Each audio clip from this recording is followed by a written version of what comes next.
hire a consultant. Yeah, and as part of that agreement is a person that we can use. It is an hourly rate to help with communication. I personally think, putting the information where people are looking is not a big task, and I think it would help with the communication to the public. So. As SAU 6 chair, the board voted and is taking on the cost of a contract having 3 components. One is leadership support in terms of providing some support for our interim superintendent, some sound financial policies, and to strengthen public confidence in our district, in our SAU. The second portion is the communication services. We have heard loud and clear that there's misinformation, there are gaps in information, and the second portion creates messaging that can be used by all members of the school community. I've talked to the person, he has talked about a question and answer forum online. We talked today about hopefully we can create some easily accessible tabs on the SAU website so that people can go directly to information so that we're not shifting through and pressing 16 buttons. A communications plan and a crisis communication protocol for us. It's also offering the opportunity about communicating regarding the state of the schools and ongoing messaging from the business office, from the superintendent, from HR, so that the community is hearing one voice, and it is accurate and it is timely. And we're also asking for how to improve content and outreach. We understand we need to do this, and it's better to have a person who is consistent and has experience doing this. The third portion of the contract is for an operational review. It is not forensic, it is not criminal. The goal is to identify what happened. It's an outside group looking at it, what happened, what went wrong, and how do we prevent it in the future.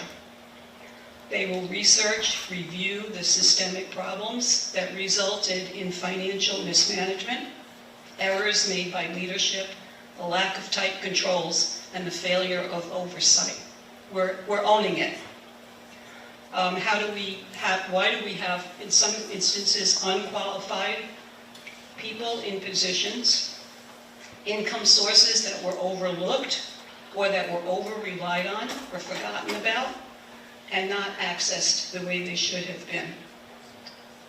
How do we make sure we have checks and balances in place? They will identify ways for us to correct these errors and how to move forward to improve operation and to mitigate future risks. So that contract has been signed at the SAU level, and it will be in place. It actually is in place to provide the support that we need so that we're not sitting here again having this conversation. Any further thoughts or discussion on potentially starting a Claremont School Board Facebook page? I know, Lauren, at one point you talked about potentially running that or helping to run that. I hate to be like this, and I hope this doesn't come off as an emotional result to the last vote, because it's not. I just think this has proved to be an almost fruitless endeavor in terms of speaking with the legal side of things and with the limitations of a committee meeting to post on Facebook twice a week. I just think we need to do better. The administration, if they're the official communication channel to the public, they need to do better. That's not to say anybody over here specifically, Carrie's new, has done something horrid, but it shouldn't be the board feeling like they have to post on Facebook when we are paying people so much money to just communicate with the people they employ. So I'm not against this idea. I don't think it will be super efficient. If we can find a way to make it more efficient, if the Facebook page is run by someone from the SAU, and there's a very easy way for us to approve, accurate messaging going out, it's worth discussing, but at this time, I don't see how the committee would improve our communication.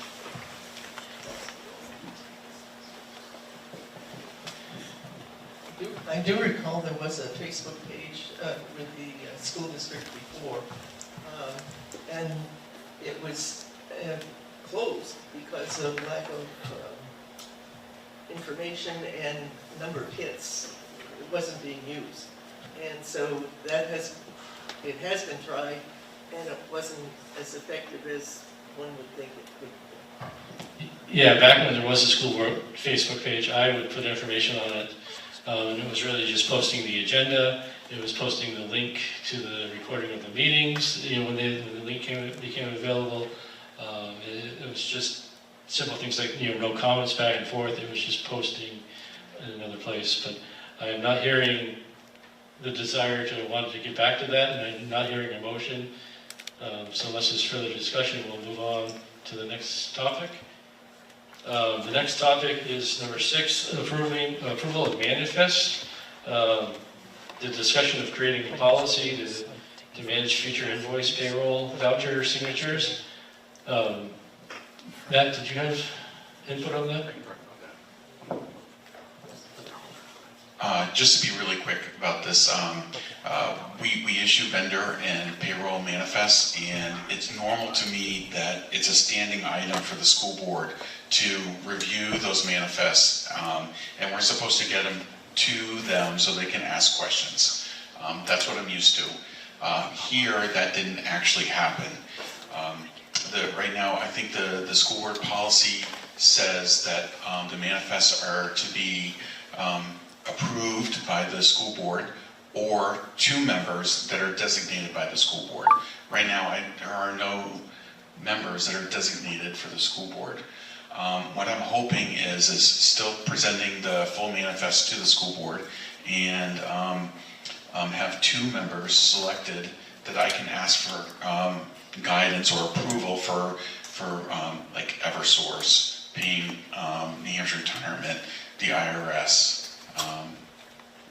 Okay, so that's it. Thank you.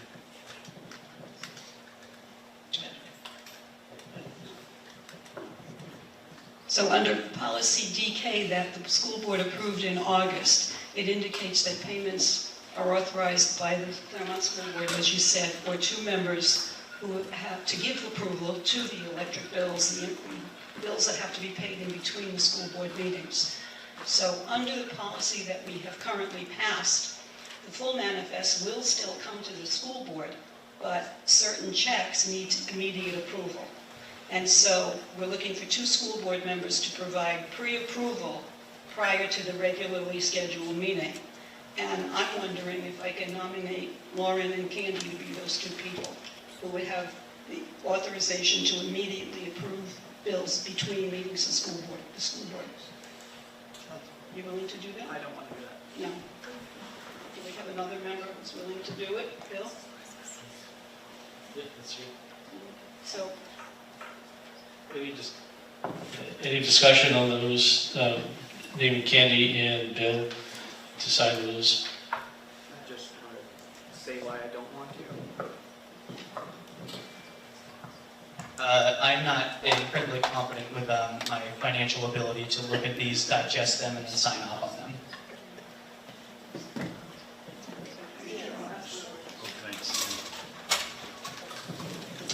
Lauren, you've done a really good job asking questions so far. Okay?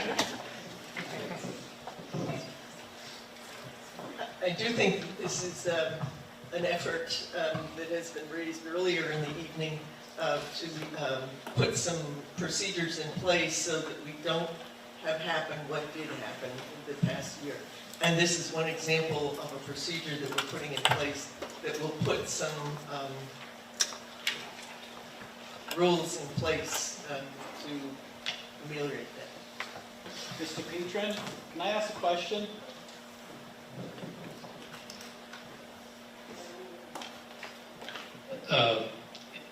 Yeah, I can, as far as the manifest approval, we do have a policy that does allow for citizens' comments under other agenda items, so if you want to come to the microphone. While you're coming down, I'm going to make a motion to appoint Candy Crawford and Mr. Bill Madden to, as the members in power to sign payments, the invoices and payroll vouchers. And Lauren seconded that.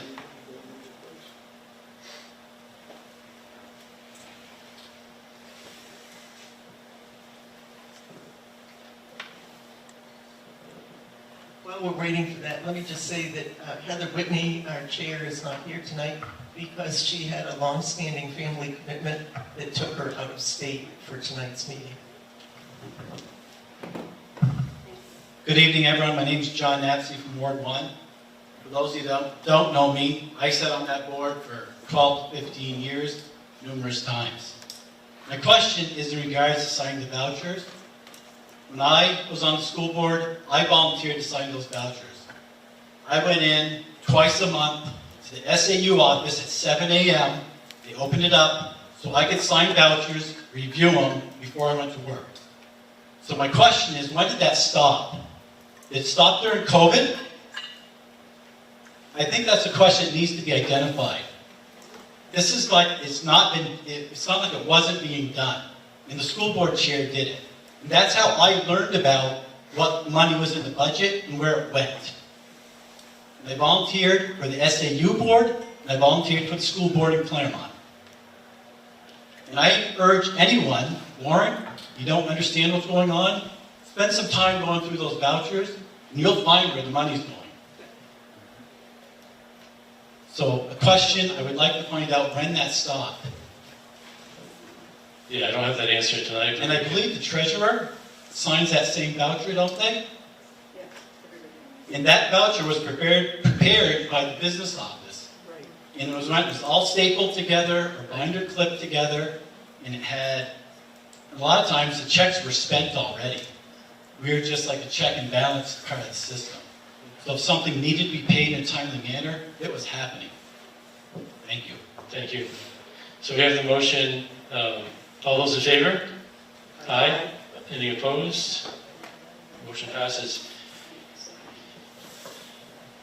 I also move that manifests to be signed by the Claremont School Board be provided to Claremont School Board members no later than noon on the Friday prior to Claremont School Board authorizations. Second? A second. Mr. Petron, second.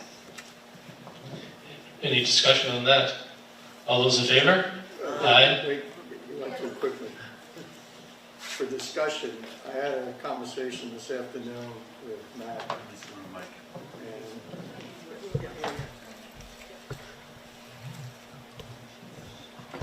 Well, I had a conversation with Matt this afternoon about executive summaries for everything that comes before the board.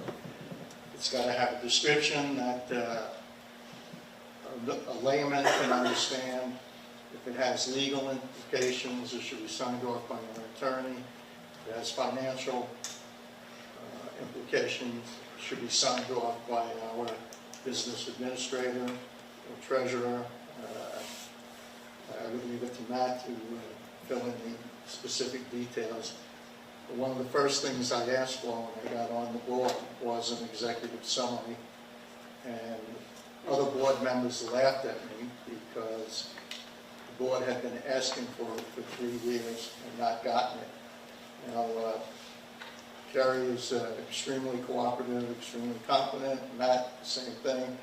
So I'm hoping we can change the relationship between the board and the administration. Arlene, I'm just going to have you restate your motion. So I move that manifest to be signed by the Claremont School Board be provided to Claremont School Board members no later than noon on the Friday prior to the Claremont School Board authorizations. and I seconded that myself. So, all in favor? Aye. Opposed? Seeing none, the motion passes. We are on to the subcommittee reports. As far as I have seen, correct me if I'm wrong, we don't have any subcommittee reports besides the policies subcommittee. Is that correct? So I'm going to pass it back to Arlene for some policies. Thanks. The policy subcommittee met this afternoon, and we are asking the board, you had the policies in your electronic packets. We're cutting back on paper, so you don't have hard copies, but they were provided to you last week. So we are asking that we move to adoption of policy GBCE, JFAA, and BEDG. Those were under second reads, and this is the time, this would be the second read and adoption of those policies. I also have additional policies, most of which are required by statute. EH is public access to school district records. The attachments have been identified as legal priorities, so you'll see in your agenda attachments EHR1, EHF1, and EHF2. We're requesting that that be moved to adoption. Also, as priority, IHBI, AB, JICJ, and DIH.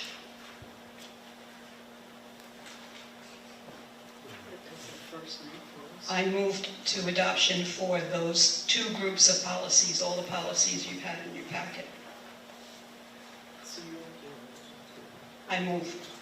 I'll second. Any discussion? Discussion on those? Yeah, Lauren? People will be excited to hear DIH is a fraud prevention and fiscal management policy. Any other questions or discussion? Seeing none, all those in favor? Aye. Opposed? Motion passes. Thank you.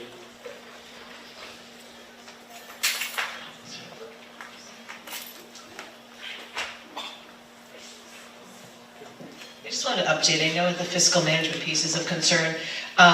It's a big concern of mine too, to make sure that everybody's aware of all the things that need to be paid up and where we're at the status of the school care, the New Hampshire retirement system, and just to be clear for everybody else, because those are important questions that everybody has. So we will ensure where we're at, the status of all the vouchers, all the payments, and just so everybody's aware. I don't know if there's anything you want to add on to that. School care is paid up to date, and so is the New Hampshire retirement.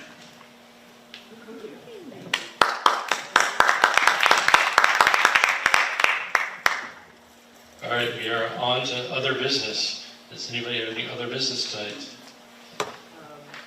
Lauren?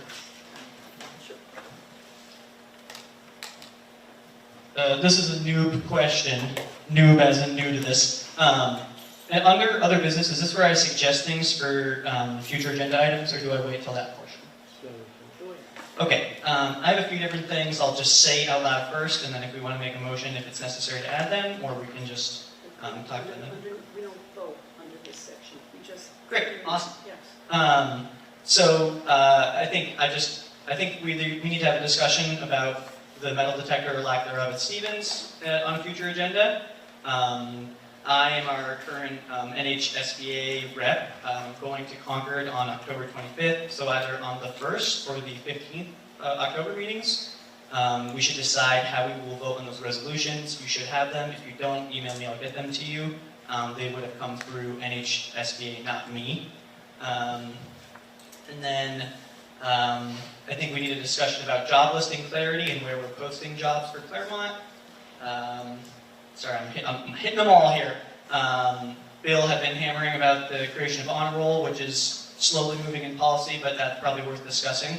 And then lastly, I think it's important that for the future, either on the 1st or even next week, as soon as possible, honestly, we develop a committee of parents, teachers, any community stakeholders who have a stake in what the elementary schools are going to look like next year. It's going to be a big discussion. Obviously, it's not just Bluff we're talking about.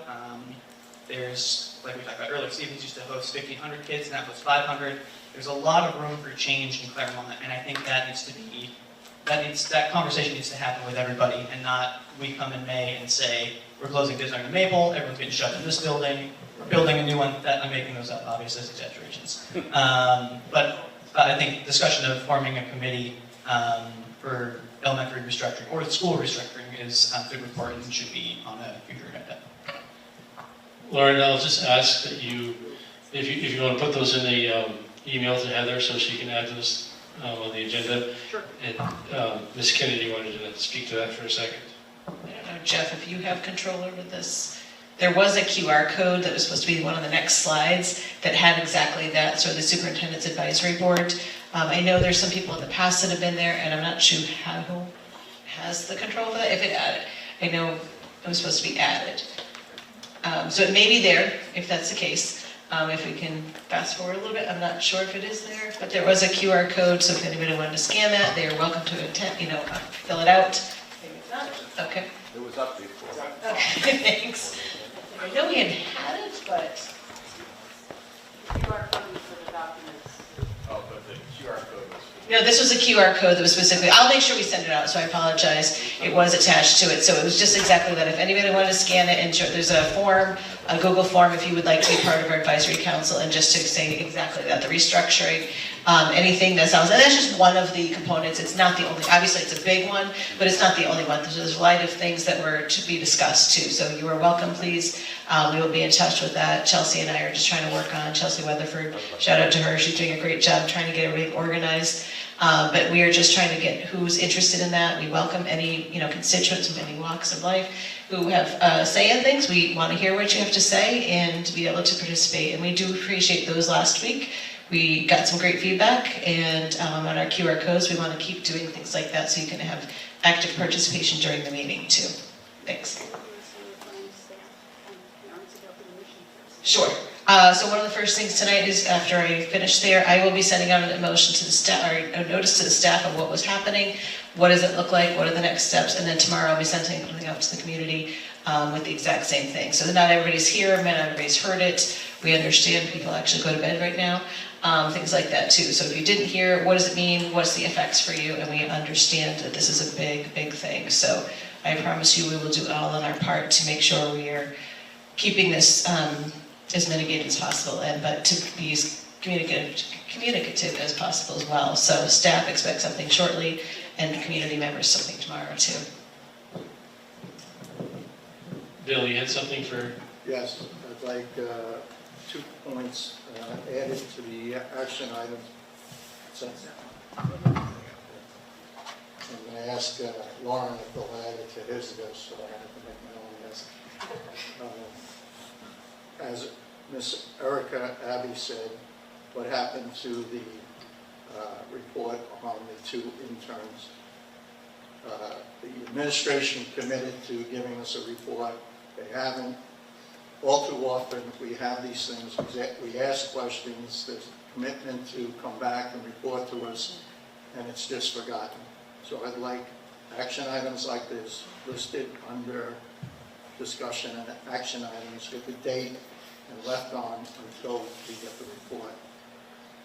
And the other thing is there was also a commitment to distributing the whistleblower policy. It turns out we don't have a whistleblower policy. I believe that Patrick O'Shaughnessy distributed the RSA that's applicable. Patrick O'Hara, I'm sorry. It's in every teacher's room. He confirmed this. Posted the RSA. Okay, well, that should be mentioned also. And we have a policy being updated. Lauren?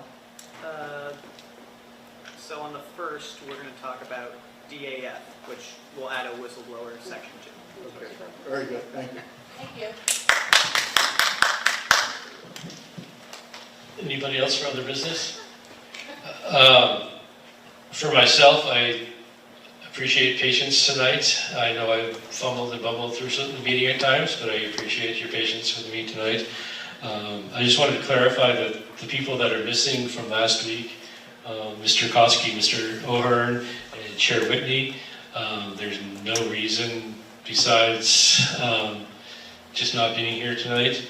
There's no Heather's away. Mr. Koski, Mr. O'Hearn are just not part of the presentation tonight. So there's no hidden reason for the people not being here tonight. Future